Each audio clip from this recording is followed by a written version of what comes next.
Well, the African Union Political Affairs Commissioner Aisha Abdullahi spoke to CCTV Africa about the Burundi talks and the proposed deployment of AU troops to Burundi.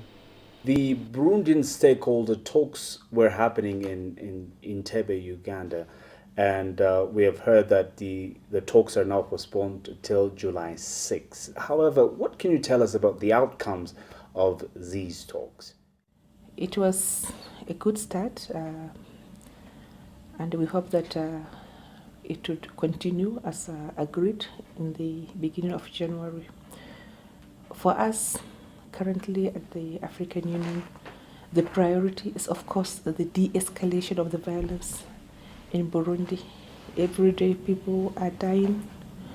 We receive reports of human rights violations, arrests, torture, and then the displacement both within and outside Burundi. Consequently, you may recall that recently the PSC had decided to evoke Article 4H of the Constitutive Act of the African Union, which clearly states that the African Union member states would not remain indifferent in cases of extreme violation of human rights.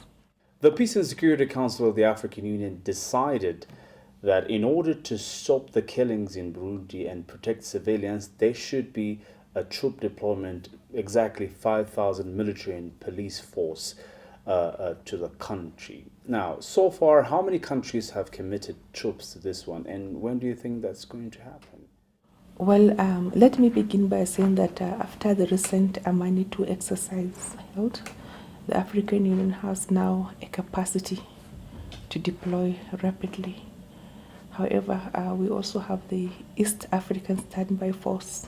From the name, it implies that it's also ready to deploy.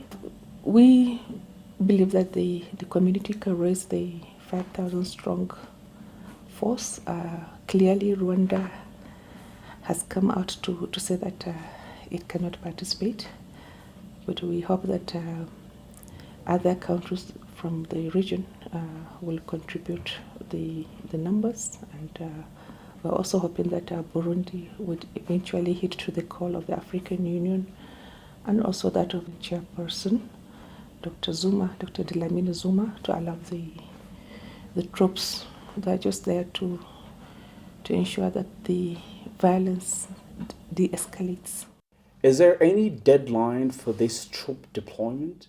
The PSC has decided to deploy, and we're hoping that we'll get the requisite support from Burundi and all the important stakeholders, including the UN, but of course the African Union body itself, so that the troop is deployed as soon as possible, because people are dying, the suffering is still going on, and we believe that the presence of the troops can really help to prevent further deterioration of the situation in Burundi.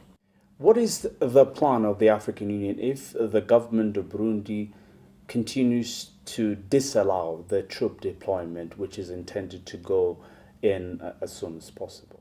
We are optimistic that a compromise can be reached, and that, as I told you, there's a call from the Union, from the chairperson of the Commission, for Burundi to cooperate and allow for the troops to go in, the protection troop, and we are hoping that Burundi might agree. That is the call from the African Union Commission.